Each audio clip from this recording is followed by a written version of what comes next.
देखिए ये BJP trend लोग हैं, बीजेपी के लोग हैं ये ट्रेंड लोग। वो समाज बटे, नफरत फैले, दूरियां बढ़े, तभी राजनीति में वो कामयाब होंगे। अंग्रेजों ने जो डिवाइड एंड रूल की पॉलिसी बनाई थी, जो दल अंग्रेजों के बनाए हुए हैं, जो विचारधारा अंग्रेजों की बनाई हुई है, उसी विचारधारा पे ऐसे लोग चल रहे हैं।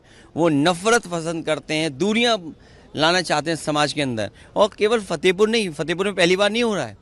फतेहपुर में एक नौजवान की भी जान ली, जिन्होंने घटना की। कितने दबाव के बाद कार्रवाई हुई है वहां पर। इससे पहले भी कि नक्शा पास नहीं है या कोई इलीगल कंस्ट्रक्शन हो गया है, उस पर एक मस्जिद गिरा दी गई, हेरिटेज मस्जिद। तो ये सरकार का काम करने का तरीका है। जब ये फंस जाते हैं आय दोगुनी पर, जब फंस जाते हैं भ्रष्टाचार पर, जब ये फंस जाते हैं कानून व्यवस्था पर, जब इनसे सवाल पूछो कि 20,000 विद्यालय बंद हो गए, सोचिए पाठशालाएं बंद होगी 20,000 का मतलब क्या हुआ? नाकामी किसकी है? और एफआईआर किस पे लिख रहे हैं? जो लोग पढ़ा रहे हैं उन पर। जो अंग्रेज जैसे काम करते थे वैसे ही भारतीय जनता पार्टी काम कर रही है। उसी का परिणाम ये है कि जानबूझ करके लोगों को नफरत फैलाने के लिए भेज रहे हैं। इनके खिलाफ कार्रवाई हो, संविधान ये मानते नहीं, लेकिन उसके बाद भी हमें उम्मीद है कि कानूनी कार्रवाई ऐसे लोगों के खिलाफ होगी। क्या आपको लगता है कि संभल के बाद फतेहपुर देखिए बात खत्म हो चुकी है। अखिलेश जी फतेहपुर में देखिए वही बात दोबारा बार बार कहना, हक मारी मत मारी, ये लगातार बीजेपी का काम करने का तरीका है। सदन में बिना चर्चा के इतना बड़ा फैसला हो गया सदन में। कोई नया परिवर्तन होने जा रहा है इनकम टैक्स बिल में। नोटबंदी हम लोगों ने देखी, जीएसटी हम लोगों ने देखी, अमेरिका से टैरिफ लग रहा है हम देख रहे हैं। हमारा पूरा कारोबार व्यापार चीन पर निर्भर हो गया। तो हम कहाँ जा रहे हैं देश को लेकर के? कैसे अमृत काल में विकसित भारत बनेगा? ये बड़े सवाल हैं।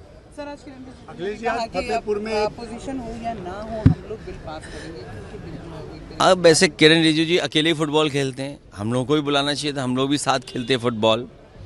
और इस सरकार का नोटबंदी भी हम लोगों ने देखा, और नोटबंदी पे ये आश्वासन दिया कि काला धन खत्म हो जाएगा और आतंकवाद खत्म हो जाएगा। दोनों चीज़ हम लोग देख रहे हैं। जीएसटी कानून ला करके सरकार ने ये बताया कि इससे सरलीकरण होगा, व्यापार बढ़ेगा, कारोबार बढ़ेगा। लेकिन जीएसटी मल्टीनेशनल कंपनियों के फेवर करने के लिए लाया गया था, और उसका परिणाम ये हुआ कि सबसे ज़्यादा संशोधन करना पड़ रहा है। आज इनकम टैक्स बिल पास हुआ है, क्या पास किया है, उसका क्या असर पड़ेगा कारोबार पर? विदेश नीति इनकी, टैरिफ के बाद टैरिफ, और तमाम तरह की चीज़ें अब सामने आ रही हैं।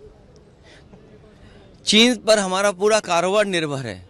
तो क्या संशोधन हम कर रहे हैं? क्या जीएसटी से संशोधन किया जिससे व्यापार बढ़ गया? क्या हमने नोटबंदी के बाद फैसले लिए जिससे हमारे व्यापारी और आम लोगों को लाभ पहुंचा हो? कोविड टाइम के समय जो परेशानी आई, यहाँ कोई पत्रकार ऐसा नहीं होगा जिसका उसके बाद वेतन बढ़ा हो। जो कम हुआ वो आज भी वैसा ही है। तो क्या लाभ मिला? और टैरिफ के बाद टैरिफ, और पूरा चीन पे निर्भर कर रहे हैं हम लोग कारोबार। सोचिए तो मेक इंडिया क्या है, विकसित भारत क्या है, अमृतकाल क्या है, डिजिटल इंडिया क्या है? तो एक बार फिर सोचना पड़ेगा। और उनकी विचारधारा वाले लोग क्या कह रहे हैं कि सबसे महत्वपूर्ण चीज़ें हैं शिक्षा और स्वास्थ्य। उत्तर प्रदेश चले जाइए, शिक्षा के लिए जो स्कूल खुले थे वो पाठशालाएं बंद हो रही हैं। इस देश में न जाने कितने लोगों ने राज किया होगा, किसी के राज में पढ़ाई पर इस तरह के केस दर्ज नहीं हुए होंगे। अंग्रेज़ों ने भी शायद मुकदमे नहीं लिखाए होंगे पढ़ाई को लेकर के। लेकिन बीजेपी की सरकार में पढ़ाई को लेकर के, आप अगर पढ़ाना चाहते हो तो मुकदमे दर्ज हो रहे हैं। कोई कल्पना कर सकता है 20,000 से ज़्यादा प्राइमरी स्कूल बंद हो जाएं, वो गरीब बच्चों के लिए? तो अगर गरीब बच्चे नहीं पढ़ेंगे तो हम कितने भी इनकम टैक्स के बिल ले आओ, इससे कौन सी खुशहाली आने वाली है? और आय दोगुनी वाली बात जो कही थी, वो कहाँ है आय दोगुनी?